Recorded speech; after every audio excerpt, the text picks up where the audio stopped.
Okay. Law and Social Justice Introduction Part. In our previous class, in class 7, in the chapter A Shirt in the Market, we have studied about how buying and selling was taking place at every step in the chain of market in the making of shirt, from a cotton which is produced by a farmer to the consumer. Between this chain, there are many people which are linked directly or indirectly, and these people are also paid some wages for their work as well.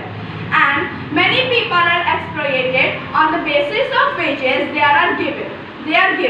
And to protect people from such exploitation of wages, the government has enforced many laws as well.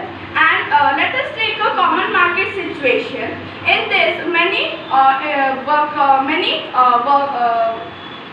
businessmen and contractors are always in the drive of gaining their own profit, and in the drive of profit they give a very low wage or sometimes don't give any wages to the workers, and this, according to the law, this is illegal.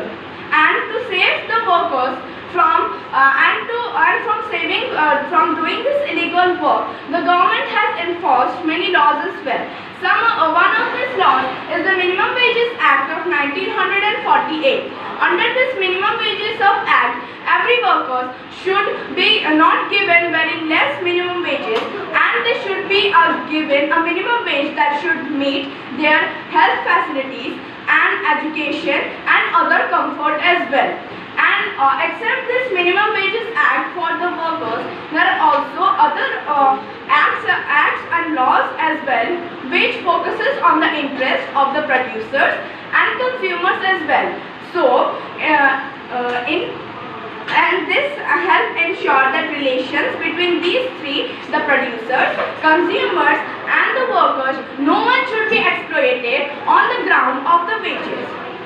The role of the government is not only to make these laws but also the enforcement of this law. Means that enforcing of laws is also very important for the government, and it becomes more important when these laws help to save the weak from the strong. So the government has to look after many work sites or other working places to prevent the exploitation of these workers. The workers are forced to take these minimum wages as they have the fear that if they refuse to take these wages from the employers, then they won't have any money for their livelihood and for the health and education facilities. And the employers take the advantage of the fear of the workers, and they sometimes don't give any wages or give a very low wage to the workers, and this is and according to law this is illegal.